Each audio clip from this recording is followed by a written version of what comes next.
Friends, ஒரு சூப்பரான நல்ல அமேசிங்கான ஒரு பர்பி ரெடி பண்ணலாமா? இன்றைக்கி மக்கானா வச்சு தான் ஒரு பர்பி ரெடி பண்ண போகிறேன். தாமரை விதை அதை 100 கிராம் அளவுக்கு எடுத்துருக்கேன். அதை நல்லா வறுத்துட்டு தனியாக எடுத்து வச்சுக்கோங்க. 50 கிராம் அளவுக்கு வெள்ளை எள்ளு அதையும் வறுத்து தனியாக எடுத்து வச்சு ரெண்டையும் கொஞ்சம் கொரகொரப்பாக திரிச்சு வச்சுக்கலாம். ரொம்ப பவுடராக திரிக்க வேண்டாம். இப்போ 200 ml பால், நல்ல திக்கான பால் நல்லா காய்ச்சிட்டு அதில் 200 கிராம் அளவுக்கு கல்கண்டை நல்லா நொறுக்கி சேர்த்து கல்கண்டு நல்லா கரைஞ்சதுக்கப்புறமா நம்ம திரிச்சு வச்சிருக்க பவுடரையும் சேர்த்து நல்லா மிக்ஸ் பண்ணி கொடுத்து நல்லா வெந்ததுக்கப்புறமா ஒரு 2-3 டீஸ்பூன் அளவுக்கு நெய் சேர்த்து மிக்ஸ் பண்ணி கொடுத்து நல்லா திரண்டு வந்திருக்கும். இப்போ ஒரு ட்ரெயில் நெய் தடவுன ஒரு பட்டர் பேப்பரை சேர்த்துட்டு முந்திரி பாதாமே நல்லா துருவி சேர்த்துக்கோங்க. இப்போ நம்ம மிக்சரை அதில் சேர்த்து ஒன்று போல் சமப்படுத்தி விட்டுக்கோங்க.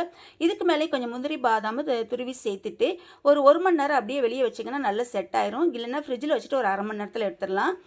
இப்போ நல்லா செட் ஆகிடுச்சு. பட்டர் பேப்பரை நீக்கிட்டு இப்போ நமக்கு தேவையான சைஸில் பீஸ் போட்டு எடுத்து வச்சுக்கிட்டிங்கன்னா சூப்பரான செம எம்மியான அமேசிங்கான பர்பி ரெடி.